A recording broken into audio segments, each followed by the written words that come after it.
Assalamualaikum warahmatullahi wabarakatuh. Bismillahirrahmanirrahim. Sahabat beriman yang dirahmati Allah, wudhu mempunyai kedudukan yang penting di dalam agama Islam. Tidak sahnya wudhu seseorang bisa menyebabkan sholat yang ia kerjakan menjadi tidak sah. Sedangkan sholat termasuk salah satu rukun Islam yang tidak dapat ditawar lagi. Oleh sebab itu, merupakan suatu kewajiban bagi orang muslim untuk memperhatikan bagaimana cara berwudhu yang benar dan baik.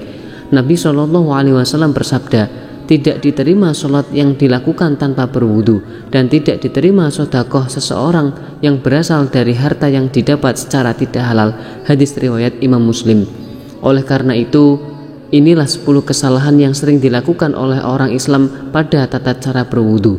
Yang pertama ialah tidak membaca bismillah. Rasulullah SAW bersabda, tidak sempurna wudu seseorang yang tidak membaca basmalah. Hadis riwayat Imam Ahmad. Imam Al-Bukhari rahimahullah meriwayatkan dalam kitab sahihnya dari Muhammad bin Ziyad, dia berkata, aku mendengar Abu Hurairah radhiyallahu anhu, saat itu beliau melewati kami dan orang-orang yang sedang berwudu. Sempurnakanlah wudu kalian, sesungguhnya Rasulullah SAW bersabda, celakalah tumit-tumit yang tidak terbasuh oleh air saat berwudu dari api neraka. Dan dari Khalid bin Mi'dan, dari sebagian istri-istri Rasulullah SAW, sesungguhnya Rasulullah SAW melihat seseorang laki-laki yang sedang melakukan sholat dan di punggung kakinya terdapat bagian mengkilap karena tidak terbasuh oleh air seukuran uang dirham atau uang logam. Maka Nabi menyuruhnya untuk mengulang wudhunya. Hadis riwayat Imam Ahmad. Dan Abu Dawud menambahkan, dan mengulang sholatnya.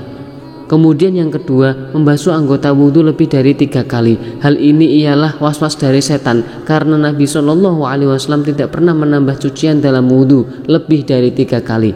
Sebagaimana yang sabit dalam Sahih Al-Bukhari bahwa Nabi SAW berwudhu 3 kali, maka yang wajib atas orang Islam ialah membuang semua was-was dan keraguan-raguan yang muncul setelah selesainya wudhu. Dan jangan menambah lebih dari 3 kali cucian untuk menolak was-was yang termasuk salah satu dari tipuan setan. Yang ketiga ialah boros dalam penggunaan air. Ini adalah terlarang berdasarkan firman Allah Subhanahu wa taala, dan janganlah kalian berlebih-lebihan. Sesungguhnya Allah tidak menyukai orang-orang yang berlebih-lebihan. Quran surat Al-An'am ayat 141 dan Al-A'raf ayat 31. Rasulullah SAW pun bersabda, janganlah kalian boros dalam penggunaan air. Maka beliau saat berkata, apakah dalam masalah air ada pemborosan? Beliau bersabda, ya, walaupun kamu berada di sungai sekalipun yang banyak airnya. Hadis riwayat Imam Ahmad. Yang keempat yaitu menyebut nama Allah di dalam WC atau masuk ke dalamnya dengan membawa sesuatu di dalamnya terdapat zikir kepada Allah Subhanahu wa taala. Hal ini merupakan suatu perbuatan yang makruh, maka sepantasnya seorang muslim menjauhinya. Dari Ibnu Umar radhiyallahu anhu berkata, ada seorang lelaki yang lewat sementara Rasulullah SAW sedang buang air kecil. Maka orang itu mengucapkan salam kepada Nabi, tapi Nabi tidak membalas salamnya atau tidak menjawabnya. Hadis riwayat Imam Muslim. Hal ini karena menjawab salam adalah termasuk zikir.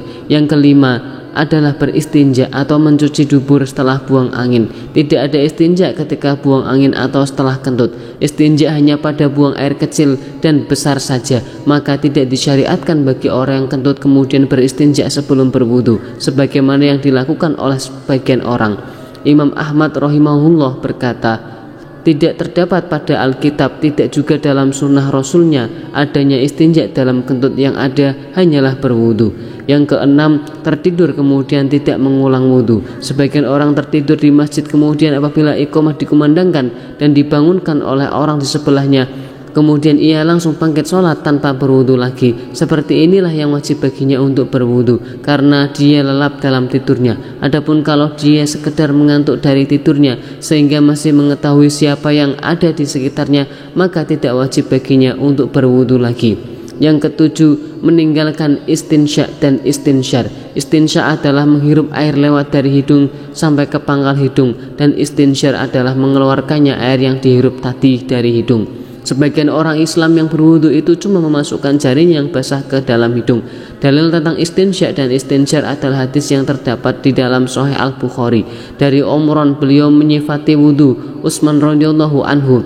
Kemudian dia memasukkan tangan kanannya di bejana, lalu ia berkumur menghirup air ke hidung dan mengeluarkannya. Dan Nabi SAW bersabda, barang siapa berwudu hendaklah ia menghirup air ke hidung dan mengeluarkannya kembali, dan barang siapa yang melakukan ijtimar atau bersuci dari buang air dengan menggunakan batu hendaklah melakukannya dengan ganjil atau tidak genap.